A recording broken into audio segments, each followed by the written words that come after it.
On arrive sur notre dernière séquence des premiers secours.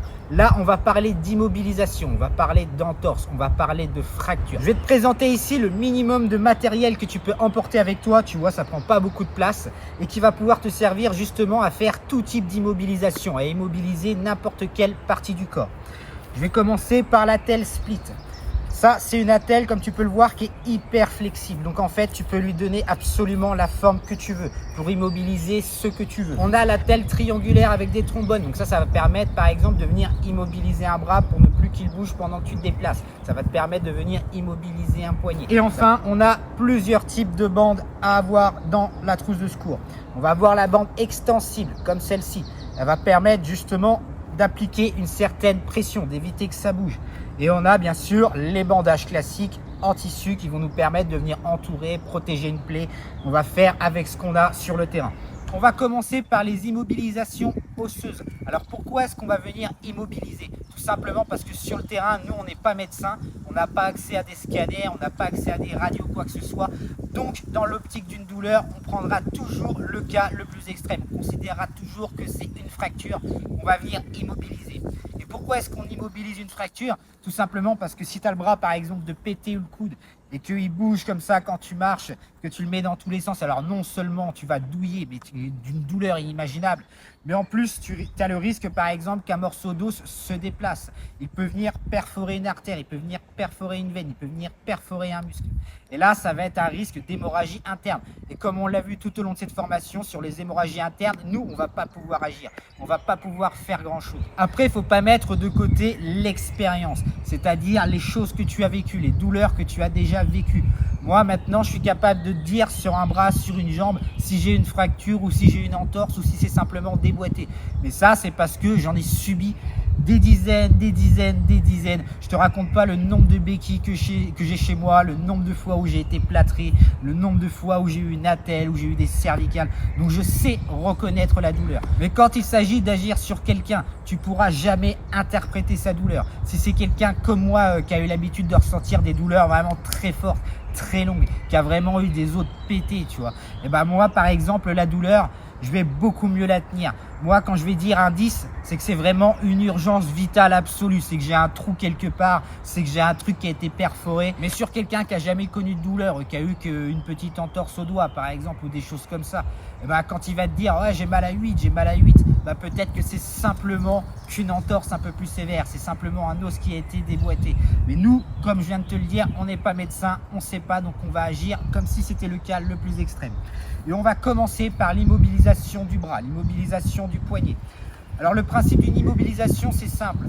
Si j'ai une douleur qui se situe dans cette zone, par exemple, eh ben, je vais venir immobiliser les deux articulations, celle qui est à l'inférieur, celle qui est au supérieur. Je vais immobiliser vraiment toute cette partie-là, de manière à ne pas avoir le bras qui bouge, de manière à ne pas faire un geste que je ne voulais pas faire. Alors comme tu peux le voir, notre petite attelle, on va déjà lui donner une première forme.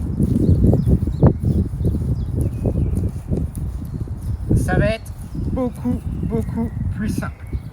Ensuite, tu vas calculer en fonction du bras et tu vas venir prendre toute la morphologie. Donc tout seul, je te raconte pas comment c'est une galère. Pour le poignet, le mieux que j'ai trouvé et que j'ai observé, c'est de venir faire une petite rotation ici, de manière à, tu vois, pouvoir venir emprisonner le poignet et d'avoir une petite poignée là avec la main. Une fois que j'ai bien pris la forme du bras, que j'ai bien immobilisé, là je vais venir prendre une bande élastique et je vais venir entourer mon attelle. Donc là ça y est, tu vois, je n'ai plus aucune mobilité, je ne peux plus plier le coude, je ne peux plus mobiliser mon poignet, je suis complètement immobilisé et il ne me restera plus justement qu'à soit laisser le bras posé et attendre les secours, soit venir justement immobiliser avec une écharpe triangulaire de manière à ce que mon bras il ballotte pas comme ça dans le vide quand je marche. Et surtout à chaque fois, comme tous les bandages, on vient faire notre TRC pour s'assurer justement qu'on n'a pas d'effet garrot. Maintenant, un peu plus difficile, on va passer aux membres inférieurs. Alors contrairement à ce que tu vois dans la plupart des livres de survie, ce que tu vois dans les vidéos internet et compagnie, quand on va venir immobiliser un membre inférieur comme ça, on retire la chaussure. Je ne veux plus voir ces espèces de trucs là, ces espèces d'attelles qui viennent tenir sur une Ranger. Ça ne sert absolument à rien. Il y a trop d'écart entre la chaussure et entre ton os et il y aura toujours du vide comme ça pourra toujours bouger. Donc on va venir retirer la chaussure. Et tu vois, c'est là que devient indispensable un ciseau Gesco par exemple. Parce que sur un mec qui a la cheville qui est complètement éclatée, tu vas avoir beaucoup de mal à prendre la chaussure et à la tirer comme ça. Donc on enlève tout, chaussures, chaussettes, on remonte le pantalon au maximum. Et là, la première chose qu'on va faire, contrairement à la main, c'est venir faire une petite butée comme ça.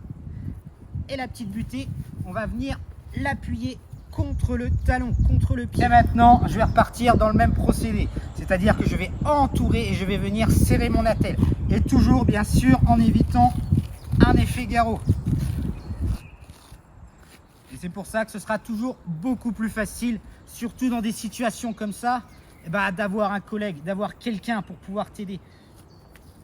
Parce que là, tu vois, moi qui connais les douleurs aux articulations quand c'est pété, je peux t'assurer que là, déjà, rien que fléchir le genou comme ça, si le genou est pété, je serai incapable de le faire. Là, on repasse et on vient passer justement sous le pied pour maintenir exactement la même pression. Et c'est pour ça qu'on a deux bandes, parce que parfois, on n'aura tout simplement pas assez de longueur. Donc là, ça y est, tu vois, ma cheville, elle est complètement immobilisée. Je suis incapable de la mobiliser. Et je vais pouvoir venir faire la TRC, la même chose sur mes orteils. Et là, je vais pouvoir aller boitiller, ne serait-ce qu'avec un appui, pour aller chercher de l'eau, pour aller chercher un peu de bois pour me réchauffer en attendant les secours. La telle cervicale, on va s'en servir justement sur les traumas, sur les mecs qui ont pris des coups, sur les mecs qui sont par terre. On ne veut pas justement qu'ils puissent mobiliser le cou, qu'ils puissent bouger le cou. Et la meilleure option, ça va être de venir déjà former un petit creux.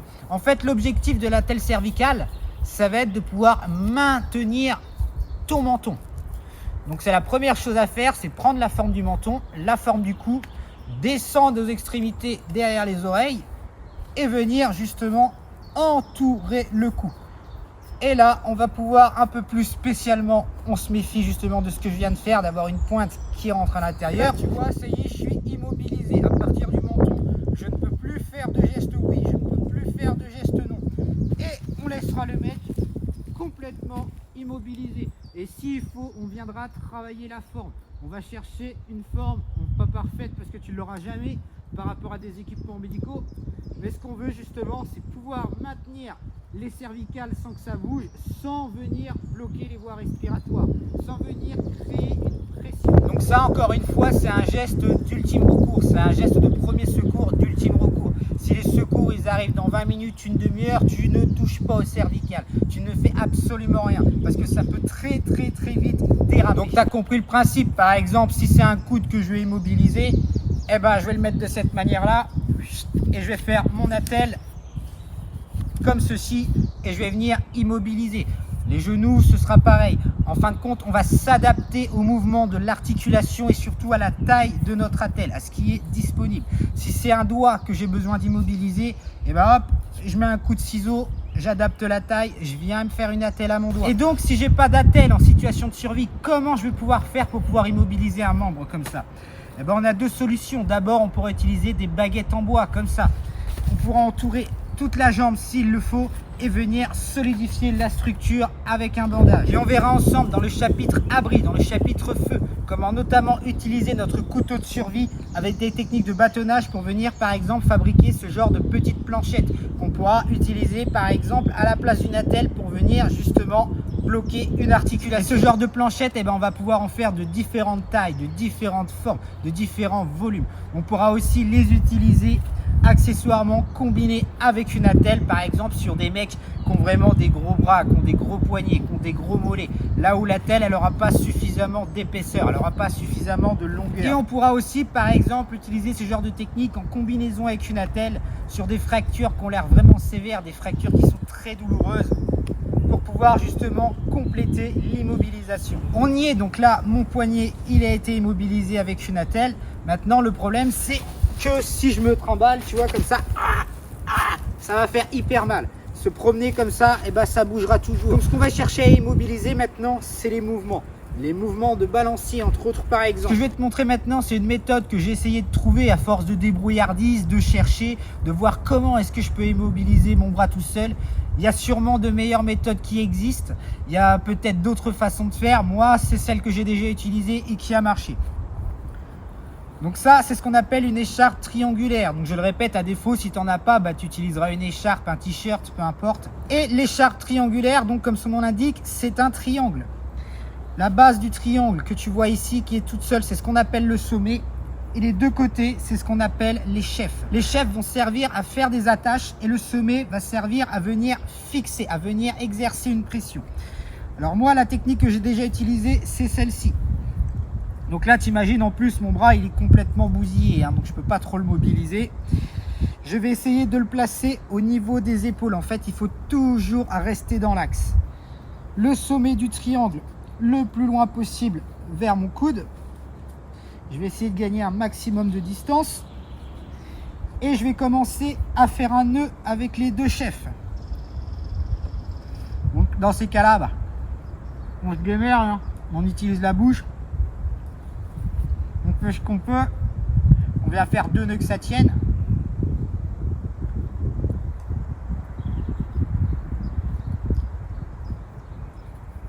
Hop, j'ai serré mon nœud, mais tu vois, je le serre pas à fond. Ensuite, ça, je vais le placer autour de mon cou. Et là, on a ce qu'on appelle le sommet. Donc, tu vois, je vais bien bouger le truc de manière à prendre le plus possible mon bras.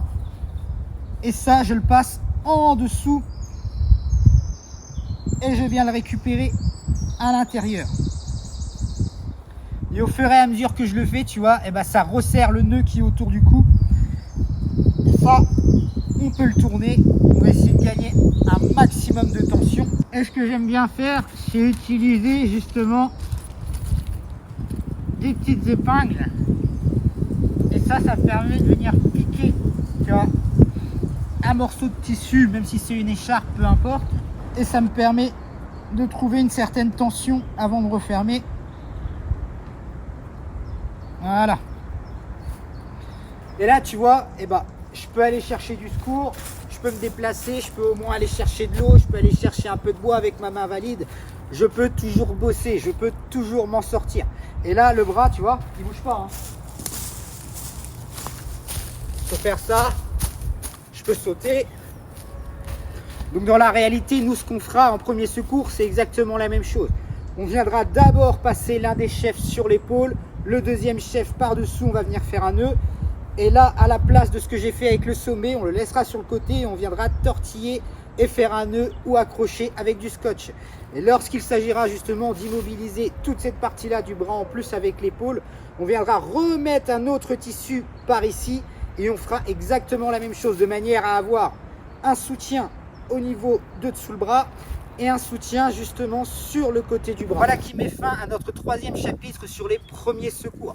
Si je l'ai fait en vidéo, c'est justement pour que tu puisses avoir le visuel, que tu puisses m'entendre, que tu puisses voir les actions, comment je me débrouille, et puis que tu puisses lire surtout dans le livre, que tu puisses incorporer un maximum de détails, que tu puisses justement visualiser avec les arbres décisionnels tous les gestes qu'on a vus jusqu'à maintenant. Le prochain chapitre, ça va être sur l'orientation, c'est-à-dire comment lire une carte, comment l'utiliser, comment utiliser une boussole, comment pouvoir justement déterminer ma position par exemple dans une forêt, en pleine montagne, dans un milieu isolé et transmettre les coordonnées au secours.